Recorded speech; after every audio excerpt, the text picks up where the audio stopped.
smagu tiek daug šviesių veidų matyti. Mes esam Vilniaus universiteto folkloro ansamblis Ratilio. Aš jums dabar paporisiu. Žinokit, mes radziliuojam jau 57 metus. Ale vis tiek išliekam tokie jauni, druciai ir šustri. Ale kaip tu nebūsi tokie šustras, kad dar cenas visi suvažiavė iš visos Lietuvos.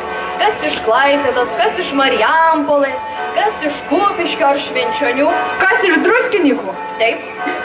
O kožnas dar vis iš skirtingo fakulteto. Turim medikų, biologų, fizikų, filologų ir taip toliau. Ale tai kas mus sujungia šitan ansamblį? Ogi meilė folklorui.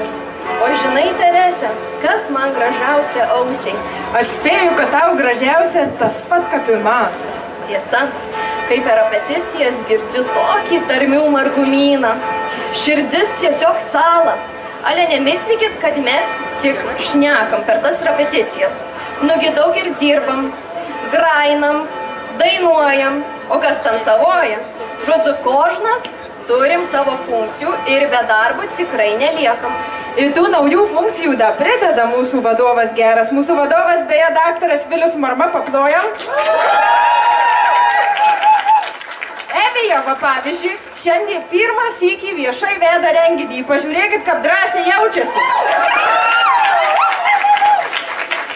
Ir jinai taip gerai paminėjo, kad tarp mūsų yra žmonių iš visų Lietuvos regionų, iš visokių vietukų, kaimukų, netgi labai mažų, jau 4 nykstančių, bet esam čia drūčiai. Nu tai tas programų irgi matyt, va kaip gali nor katrą nuskriaust. Kaip nuskriausi, tai verks kampe atsisėdęs. In Kaziuko sceną ropščimės mes 4 syk, žinokit, čia tik pirmas sykis, dar 3 sykius mus išgirsim. Tai padainuosim į žemaitiškų, į dzūkiškų, o va tuoj sugirsim, kaip aukštaitis broliukus pasėja liniukus. Paskiau pažirs vaišių dainos nuo Kalvarijos, Punsko, mažosios Lietuvos dalies netoli Kybartų. Tokioj šventėj, žinokit, vien su gėrimais neapsieisi. Tai aukštaitijai nusišausim kėkuštų, kad būtų kuo užkast, o pasidabyt šutysim indikčiam feiną mažlietuvišką darželį. Tai pradedam šitą muzikinę kelionę. Arno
tas kėkštas? O žinai, Teresė, kokis paukštis siejamas su Kazimieriniam? Taigi vyturukas, vieversys. Taip, sakydavo, kad būtent šių dienų vieversys išgieda pirmų giesmį ir te paskeldavo pavasarį, ne veltui sakoma, čirvirvir pavasaris. Paliko vaikus nelesytus, da te pridurė. Nors šiais metais tos tikros žiemos kaip ir nebuvo, bet anksčiau sakyta, kad būtent apie Kazimierų pradeda cirpt sniegas.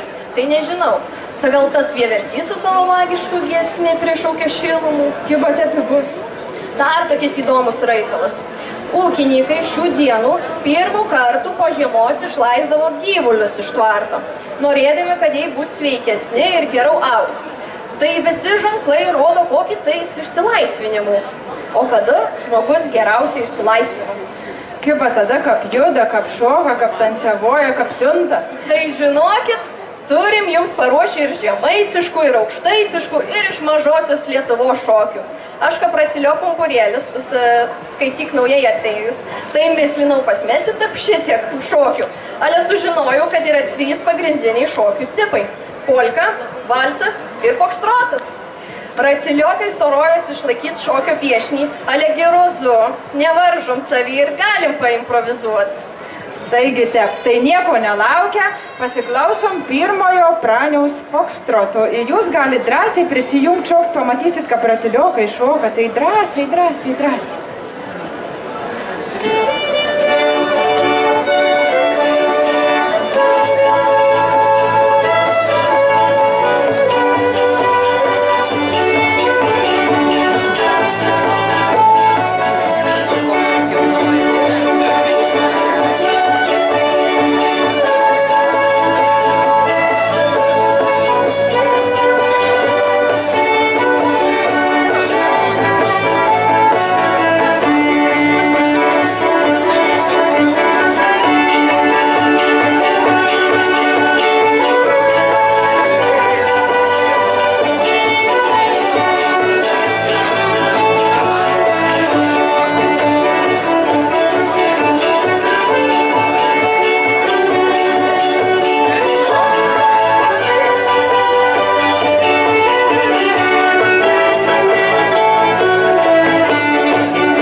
linksmasis šokis.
Atleistas!